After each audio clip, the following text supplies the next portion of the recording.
Hey guys, Drew with Because Jiu-Jitsu here. We're going to go over some self-defense stuff today.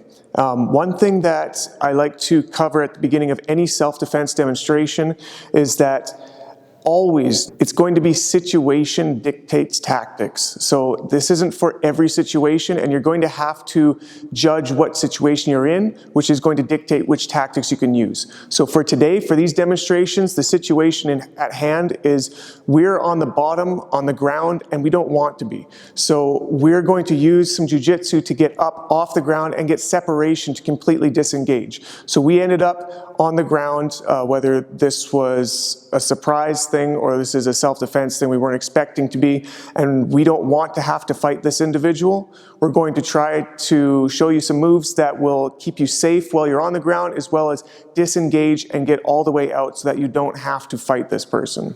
With that in mind, all of these techniques we're going to go over are meant for somebody who's an untrained aggressive attacker that's trying to hurt you from your closed guard on the bottom. So a bunch of these techniques we're going to do center around a few key concepts, and the one technique that is going to be kind of a through line through most of them is called a technical stand-up or a safety stand-up. And this is, I'll just demonstrate what it looks like, and then you'll start seeing it in action and where we're going to use it. This is a way to get to your feet with base, so you're not going to get knocked over or fall over or trip, as well as keeping yourself safe and able to defend against strikes and other aggressive actions.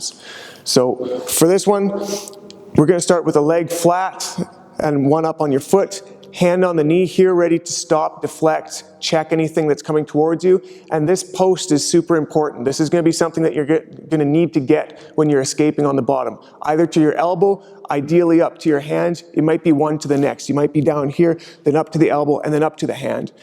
Once we're posted here and here, we're going to lift our butt off the ground and then pull this leg way back to where my hand is. I don't want to stop right here, because if I let go, I fall. I want to come up and bring it all the way back here so I can stand up over my shadow with my hands up the whole time. Okay, so if my partner were to come in here, I got knocked down, I'm on the ground. If I were just to come up like this, I'm walking into all sorts of stuff. I'm walking into strikes, I'm walking into grappling. Whereas right here, if he starts coming into me, I can back up and make sure that I come up to my feet with balance and with control. All right, so to use this one, I'm going to start by demonstrating how we'd use it in a grappling situation, and then we'll add some aspects of having to defend strikes for self-defense. So in a grappling situation, we're going to be coming up here like this. So you'll notice that my frame is against his neck, essentially here, not on our knee like we were doing in the demo, but I'm up on my post here. I'm going to grab the trap up here on their shoulder and use this elbow like this to lever against their throat. This is going to build a wall between us that he can't push forward on his throat. He's going to have to deal with this first, which gives me time.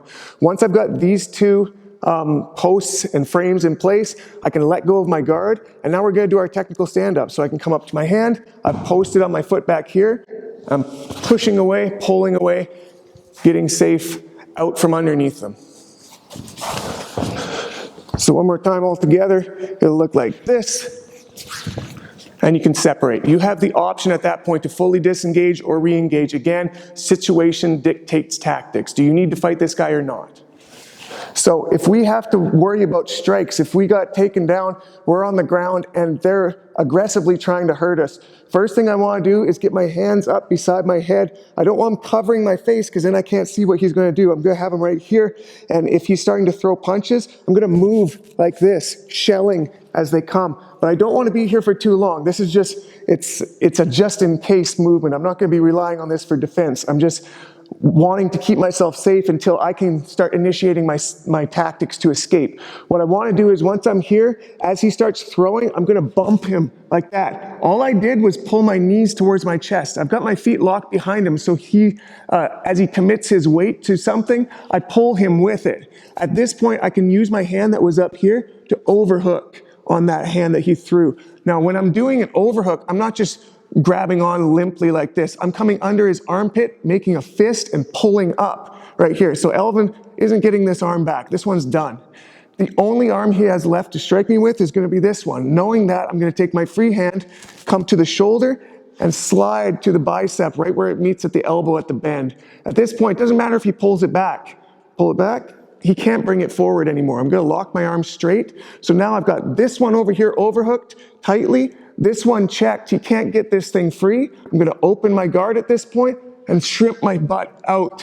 Okay, now I can take my overhook off, bring it to the face, and I'm gonna come up on my post, and now it starts looking familiar. Okay, by pushing the face here, again, he can't hit me with that hand far over there, and this one is out of position. I'm gonna be pushing him this way, posting on my hand, I'll show you my foot and my hand, pulling my leg out, and then I can disengage without taking any serious damage, hopefully no damage at all. So right here, he's starting to throw. I'm gonna bump him, grab, check. So I've got his arms in check right now. And even if he wanted to headbutt me right now, he's out of range. Okay, we've got him locked in a way that all of his attacking tools are isolated. I can now open my guard. I'm gonna put my feet on the ground, bump my hip out towards that overhook side, so I can bring this out to the face and come up on my elbow. Foot, hand, pull that foot way back, and we're out of here. So one thing that will commonly happen with an untrained aggressive attacker is when they're stuck in your closed guard, they just want out and they're gonna put a forearm against your throat and just lean on your throat. There's a very rudimentary, obvious action that they think is gonna use force to get out of this guard and start attacking you. So my opponent puts that forearm across the throat. It's important to understand that you have him controlled with this guard. So I'm gonna use this guard and extend backwards like this, which is gonna take away from that choke. And now it's gonna be the exact same thing. I'm gonna come across here, framing on the neck, up. See, this is not choking me anymore. Foot, hand, pull back. So again, situation is gonna dictate tactics. A lot of grapplers watching this might be wondering why I don't attack the arm. It's just way out there in the middle of closed guard. That's not what I wanna do in this particular situation. Maybe I'm 130 pounds and my aggressor is 250 pounds and smashing me from the top. I don't wanna be here at all. Okay, I just wanna separate and get out of this situation completely. So he's throwing that forearm down. I'm using my guard to extend, coming over top right in front of his throat, and I'm gonna open my guard and shrimp out just like before, coming up. Again, I'm not coming up into the choke, I'm turning myself to the side of it. Got my hand and foot, back out and just get right out of there. One issue that's gonna happen from closed guard is what happens a lot, you'll see in street fight videos where people are grappling on the bottom. They don't really know what they're doing with the closed guard, why it's there, is this person in here isn't gonna have any of it and try to pick you up and slam you on your head, especially on pavement, asphalt, even just hard ground. This can end the fight. Okay, this should not be taken lightly. If you start getting picked off the ground, that's an immediate threat to your health and safety. So you need to take that seriously. If I'm here and my opponent starts to lift me at all, it's important to understand that I'm holding on to him. Okay, so I can let go of my guard at any time. And we're gonna do the exact same thing. We're keeping our hand here, posting. We can pull back and look where we are. Immediately in a safe zone. Okay, I don't wanna have to come up with him if I don't have to. But what happens if I do get picked up? Maybe I'm holding on, I'm trying to stop being struck, and he picks me up off the ground before I'm ready. I'm gonna open my guard and stand. From here, I basically have two options. It's gonna depend on what they're doing. If they've got a grip on me, and I'm not gonna be able to break that grip, I'm gonna strike them to the groin right here. Okay, that should loosen or completely disengage the grip. If he doesn't have a grip, I'm gonna do what I consider a kickboxer separation. I'm gonna bring my head in, put both hands beside it, and shove like this. Get that separation. So again, I'm getting lifted up, ready to be slammed before I was ready for this. I'm tied onto him. He pulls me up. I'm gonna drop my legs. Again, you're in charge of your own guard. Either he's got a hold of me and I can't just push him off, so I'm gonna slam him into the groin, or he isn't really holding on to me. He wasn't really ready for that. I'm gonna put my head down and shove like this, so we're not getting struck as we're disengaging the situation.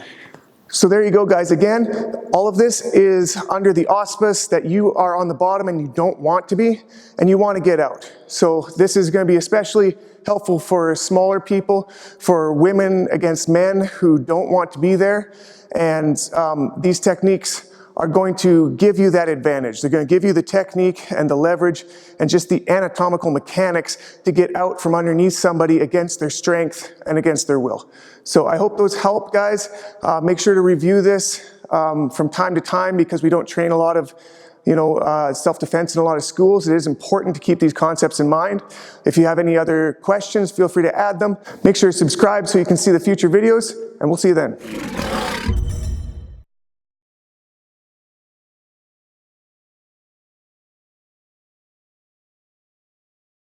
Just like we were before, hand, foot, lose the mic.